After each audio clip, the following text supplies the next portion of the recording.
The game is in really good hands. If you're a fan of the NBA, you should be excited about the future. With all due respect to what LeBron James, Stephen Curry, and Kevin Durant have brought to the NBA, I will say that this league will be in much better shape when those guys are gone.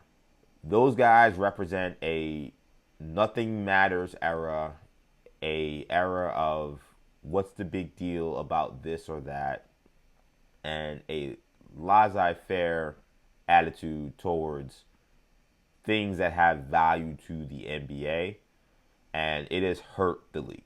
What's the big deal about an All-Star game? What's the big deal about slam dunk contest?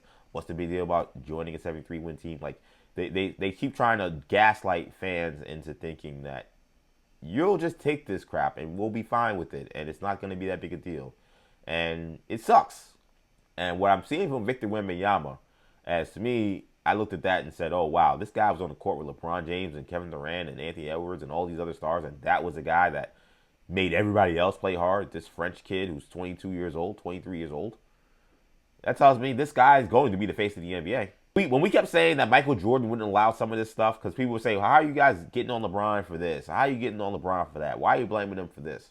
It's like, well, I don't know, man. I just feel like a bigger influence on the NBA, a bigger personality would step up and not allow some of the crap that happens on a regular basis happen. Like a league that was run by Michael or Magic or Bird, they're just too competitive.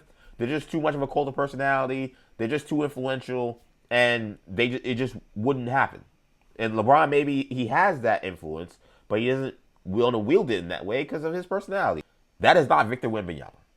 Victor Wembanyama wants to bring back All-Star games. Victor Wembanyama wants to bring back personal rivalries. Like, Victor Wembanyama is cut from a different cloth. He's cut from a cloth from the guys that played in the 80s and 90s. The way he was dunking on guys, he's sealing guys underneath the basket. Like, he looked like he was Shaq on some of these plays. If you're not going to stop me, I'm going to embarrass you. I'm going to punch your shot. I'm going to dunk in your face. And this is going to be an embarrassing 3 hours of basketball for you if you're going to sit there and act like aloof. That's the attitude that I think is going to flip this script around in terms of how people talk about this league.